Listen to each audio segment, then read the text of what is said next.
AJPI, association d'assurés engagés et responsables, présente Sud Radio, le grand matin week-end, la force de l'engagement, Muriel Réus. Bonjour, aujourd'hui je reçois Laurence Rossignol, une femme politique, une militante féministe, universaliste. Mais avant de commencer cet entretien, je vous propose de nous engager face à l'offensive contre les droits des femmes. Car les droits des femmes ne sont jamais acquis. Ce constat, que l'histoire n'a cessé de confirmer, prend aujourd'hui une acuité brûlante devant l'essor inquiétant des stratégies portées par les forces ultra-conservatrices.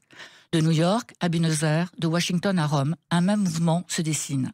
Celui d'une reconquête des privilèges masculins.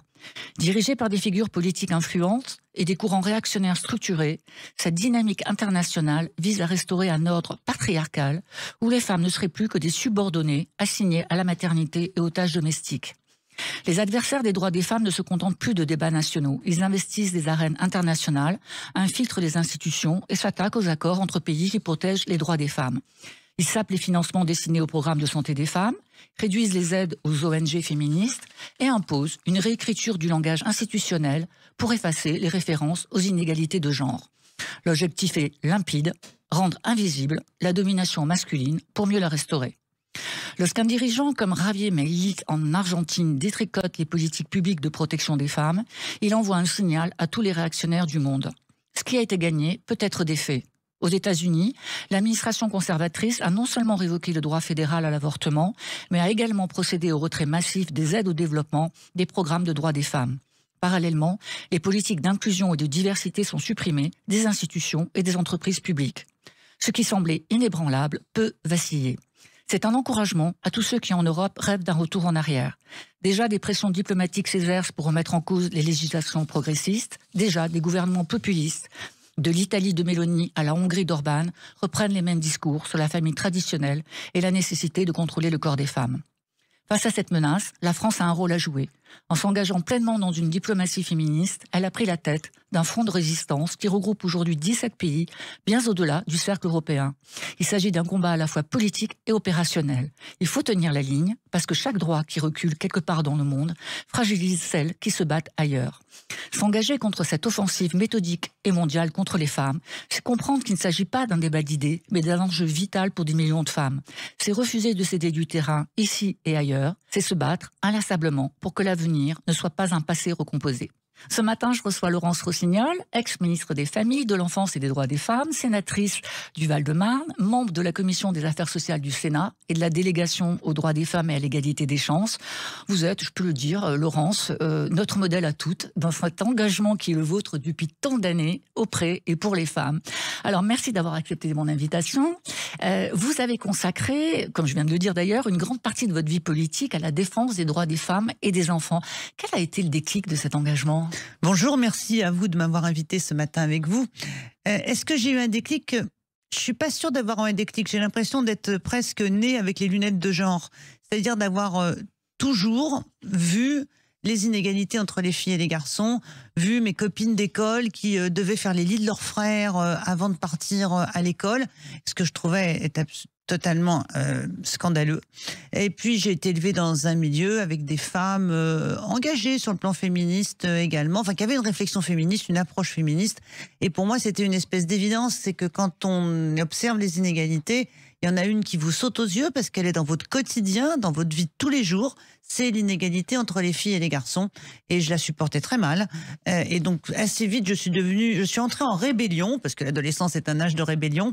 Je suis entrée en rébellion contre la hiérarchie des sexes, qui pour moi, était inacceptable. Alors, cette rébellion est devenue une grande réflexion. Hein. Vous revenez de la CSW à l'ONU, la Commission de la condition de la femme, un organe des Nations Unies dédié à la promotion de l'égalité des sexes et à l'autonomisation des femmes. Vous y avez observé un mouvement de rétablissement des privilèges masculins. Vous dites d'ailleurs que la guerre est déclarée. Qu'est-ce que ça signifie concrètement et quels sont les leviers les plus marquants ? Un mot peut-être d'abord pour expliquer ce qu'est la CSW, Conférence sur le Status of Women, et qui est un peu la COP. On connaît tous les COP climat qui ont beaucoup de visibilité. C'est un peu la COP des femmes. C'est-à-dire que c'est à la fois la rencontre des gouvernements, des représentants des gouvernements et de l'ensemble des ONG. Et c'est un lieu du multilatéralisme féministe. C'est en fait tous les ans, on réadapte et on révise la déclaration de Pékin, qui est le texte fondateur sur le plan multilatéral.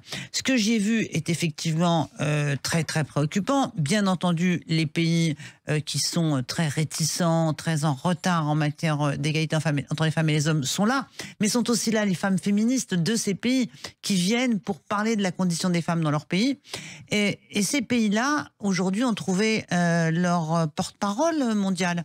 L'élection de Donald Trump et de Trump 2 en particulier donne à tous ces États antiféministes une légitimité internationale. Ils sont désormais organisés derrière un chef. Et effectivement, à partir d'un certain nombre de déclarations, en particulier l'entourage de Trump d'ailleurs, je suis arrivée à la conclusion qu'en fait, que ces gens avaient déclaré la guerre aux femmes. Et si on regarde bien, je crois que leur objectif, il est très matériel. Toute l'équipe autour de Trump est faite d'industriels, enfin même pas d'industriels, de patrons de la tech, dont il est assez évident qu'ils sont là pour s'enrichir, s'enrichir et s'enrichir encore. Ils ont un rapport au pouvoir qui est un rapport de prédation. Ils sont là pour faire de l'argent. Et à l'égard des femmes, en fait, ils veulent simplement le rétablissement des privilèges masculins pour leur propre intérêt. Et il y en a un qui a été assez explicite quand il a dit, parlait de sa femme, il disait, moi ma femme, elle doit rire quand je fais des plaisanteries, elle doit être à mon service.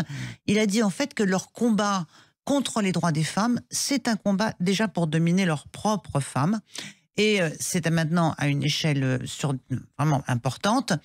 Bien entendu, tout mouvement d'offensive connaît un mouvement de résistance.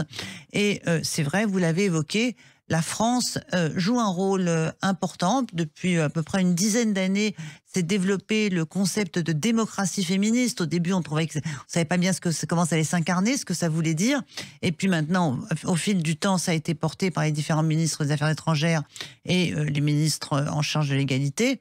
Et la France rassemble maintenant 17 pays, dont des pays européens, bien entendu, mais aussi des pays d'Amérique latine, qui sont des pays qui se donnent comme mission de promouvoir dans les discussions multilatérales les droits des femmes, et en particulier les droits sexuels et la santé reproductive, le droit à l'égalité économique en particulier, le droit à une protection, la lutte contre les mutilations des organes sexuels et génitaux des petites filles. 17 pays sont au travail, et c'est assez, je ne sais pas que c'est rassurant, mais on sait qu'il y a un pôle de résistance dans lequel le gouvernement est engagé, et je ne soutiens pas ce gouvernement de manière générale, mais je soutiens l'action des ministres qui travaillent à la diplomatie féministe. Alors revenons à la France. Vous avez été à l'origine de plusieurs avancées sur l'IVG, l'allongement des délais, la constitutionnalisation. Vous dites que l'IVG est la clé de voûte de l'émancipation des femmes. Force est de constater que cette clé de voûte fondamentale est remise en cause dans de nombreux pays. Et parmi vos récentes propositions de loi, vous portez celle de la loi Mémorial qui vise à rétablir l'honneur et à reconnaître le préjudice subi par les femmes condamnées avant 1975 pour avortement. Pourquoi cette reconnaissance est essentielle aujourd'hui ? Pour plusieurs raisons. D'abord parce que, à mon sens, elle prolonge ce que nous avons fait l'an dernier avec l'entrée de l'IVG dans la Constitution. Et faire entrer l'IVG dans la Constitution, c'est venu parachever l'œuvre de 1975 et de Simone Veil. Et en fait, il faut se rappeler ce qu'était la vie des femmes avant 1975. Avant 1975, les avortements étaient interdits, donc clandestins. Et s'ils étaient clandestins, ils se passaient dans des conditions sanitaires. Et Simone Veil l'a très très bien décrit dans son intervention à l'Assemblée nationale quand elle portait la loi. Les avortements clandestins pouvaient provoquer la mort des femmes. Et puis aussi des souffrances, des handicaps, des altérations de leur appareil reproductif. Et c'était vraiment pour les femmes un enfer. Et il faut avoir en tête que aussi loin qu'on remonte jusqu'à l'Antiquité, on trouve des débats sur l'avortement. Ce qui veut dire que l'avortement a toujours existé. Et il faut poser comme postulat qu'une femme qui ne veut pas mener une grossesse à terme, elle fera tout ce qu'elle peut, y compris mettre sa propre vie en danger pour se débarrasser de cette grossesse. Et cette proposition de loi, qui est effectivement une proposition mémorielle, elle vise à reconnaître que avant 1975, sous les lois répressives, ces lois d'abord étaient des atteintes au droit à la santé des femmes, à l'égalité entre les femmes et les hommes, parce qu'avec les femmes qui avortaient, avec les femmes qui étaient condamnées, les hommes étaient absents souvent de cette histoire, qu'elles ont porté atteinte à la vie des familles. Également, il y a des familles qui ont été brisées par la mort de la mère, par un avortement clandestin. Donc la nation reconnaît que cette souffrance-là a été infligée aux femmes. Nous le faisons pour la France, mais nous le faisons surtout pour tous les autres.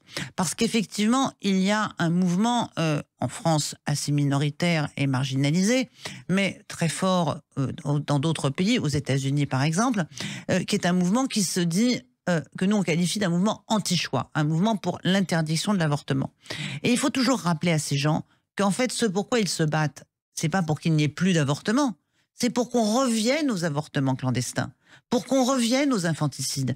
Et déjà aux États-Unis, dans les États du Sud qui ont interdit l'avortement, on voit déjà une augmentation nouvelle des infanticides et des décès des femmes. Donc c'est ça que je veux dire avec cette proposition de loi. Rappelons-nous, et puis ayons en tête ce qui se passe aujourd'hui avec les mouvements anti-choix. Ils veulent le retour aux avortements clandestins, aux aiguilles à tricoter, aux cintres et à l'eau de Javel. C'est ça qu'ils veulent. Et il ne faut pas leur faire le crédit de penser qu'ils se battent pour une quelconque défense d'une quelconque vie. Ils se battent juste pour rendre la vie des femmes plus violente, plus douloureuse, plus difficile.